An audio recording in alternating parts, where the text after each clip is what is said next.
Honorable Rachid Igbalmansi, bonjour.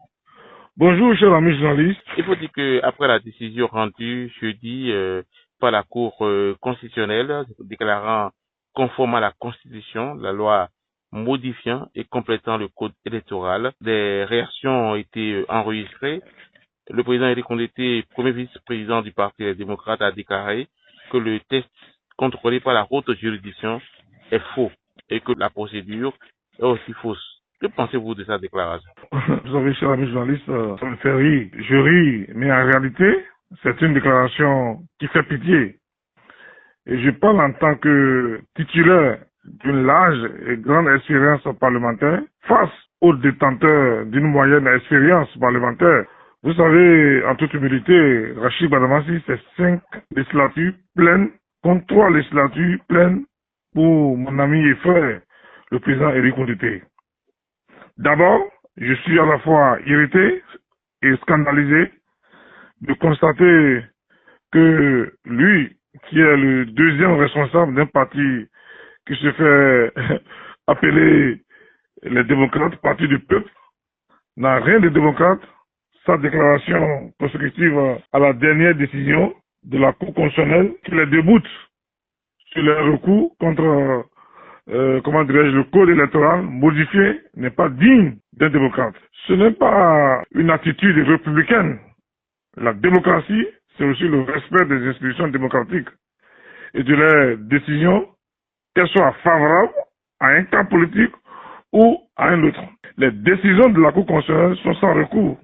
Le fait pour le président Éric Condé de faire une telle déclaration malveillante et surtout insultante sur la Cour constitutionnelle constitue du délit d'outrage à magistrat, outrage au juge constitutionnel. C'est inadmissible que cela vienne de quelqu'un qui aspire à diriger le pays, qui est détenteur du mandat de représentant du peuple. Il ne fait honneur ni à lui-même, ni à son parti politique, encore moins à ses électeurs mandants.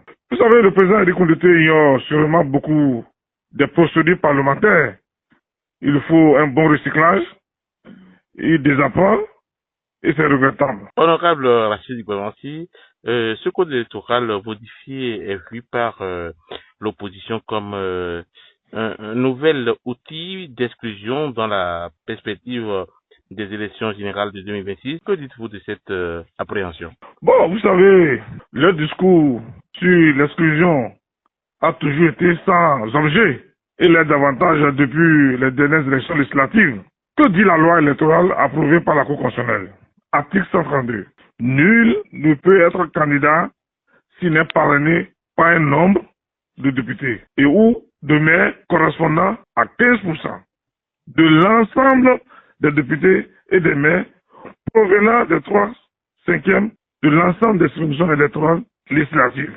Un député ou un maire ne peut parrainer que le candidat membre ou désigné du parti sur la liste duquel il a été élu. Toutefois, en cas d'accord de gouvernance conclu avant le dépôt des candidatures à l'élection présidentielle et déposé à la Sénat, le député et ou le maire peut parrainer un candidat de l'un ou l'autre des partis signataires de l'accord. Monsieur le journaliste, 15% de l'ensemble des députés et maires, faut 8 députés ou maires. 3/5 de l'ensemble des circonscriptions électorales pour 15 circonscriptions électorales législatives sur 24.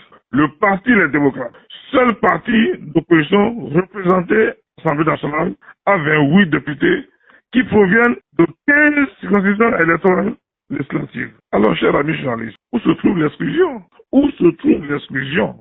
Le parti d'opposition, les démocrates, dispose du nombre de parrains dont il a besoin pour avoir un candidat à l'élection présidentielle de 2026. C'est le voleur qui écrit au voleur. Si malgré cela, il parle encore d'exclusion, c'est que ce parti a un plan pour boycotter la présidentielle sous, de prétexte fallacieux et après c'est le voleur qui viendra crier au voleur comme je l'ai dit. Le peuple béninois est témoin de les agissements d'aujourd'hui et les mettra devant les responsabilités demain. Plus rien ne sera comme avant. Et ils doivent le savoir. Il n'y aura plus de place ni pour le désordre, ni pour l'anarchie, Et s'ils récidivent dans des violences comme ils savent si bien le faire, ils vont se heurter à l'affirmation plus vigoureuse de l'autorité de l'État et sont avertis et un homme prévenu en vaut deux. Chers amis journalistes, je les ai aussi entendus attaquer les conditions d'éligibilité à l'attribution des sièges. Lisons la loi ensemble, monsieur le journaliste. Allez-y. Article 146 nouveau. Seuls seront éligibles à l'attribution des sièges les listes de candidatures ayant recueilli au moins 20% des suffrages valablement exprimés dans chacune des circonscriptions électorales législatives. Toutefois, pour les partis politiques ayant conclu un accord de coalition parlementaire déposé à la Sénat avant la tenue du scrutin, il est procédé pour le calcul seuil fixé à l'alinéa précédent à la somme des suffrages de ceux ayant recueilli au moins 10% des suffrages exprimés au plan national. Une fois encore, où se trouve l'exclusion, chers amis journalistes? Vous êtes journaliste d'investigation. Monsieur le journaliste, 15% de l'ensemble des députés et maires font 28 députés et ou maires. 3/5 de l'ensemble des circonscriptions électorales font 15 circonscriptions électorales législatives sur les 4. Le parti, les démocrates, seul parti d'opposition représentait l'Assemblée nationale à 28 députés qui proviennent de 15 circonscriptions électorales législatives. Alors, chers amis journalistes, seuls seront éligibles à l'attribution des sièges les listes de candidatures ayant recueilli au moins 20% des suffrages valablement exprimés dans chacune des circonscriptions électorales législatives. Toutefois, pour les partis politiques ayant conclu un accord de coalition parlementaire déposé à la Sénat avant la tenue du scrutin, il est procédé pour le calcul du seuil fixé à l'alinéa précédent à la somme des suffrages de ceux ayant recueilli au moins 10% des suffrages exprimés au plan national. Une fois encore, où se trouve l'exclusion? Tous les partis politiques sont au même pied d'égalité pour la compétition électorale.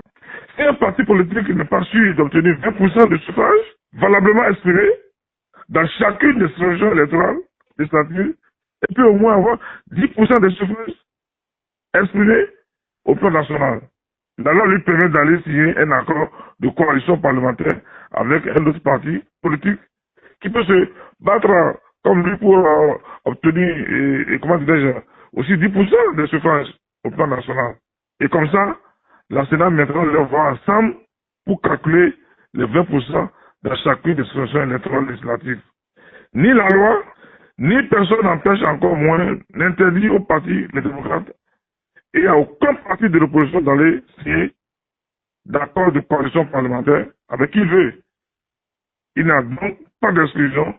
C'est un faux fuyant que de parler d'exclusion avec une loi aussi limpide et claire qui met au défi tous les partis politiques. C'est pour cette raison que je remercie et je félicite tous les députés du Bloc républicain qui, sous le leadership du président, le ministre d'État Blandin Chané, ont participé à l'adoption de cette loi. C'est la réalité. Ce que je demande à nos amis d'en face, quand on se fait appeler parti du peuple, quand on est le chouchou du peuple, on ne doit pas avoir peur de la compétition. En réalité, ce code électoral permet à l'opposition de se mettre ensemble, de s'unir. Et c'est celui qui a le soutien du peuple qui va véritablement bénéficier de ce code électoral. Donc, ça règle plusieurs problèmes. Ça permet de renforcer l'esprit du système partisan. Ça permet à l'opposition de se mettre ensemble. Et ça évite ce qu'on appelle la tricherie politique. C'est ça la réalité. Merci, honorable Rachid Gouanzi. C'est à moi de vous remercier, monsieur le journaliste.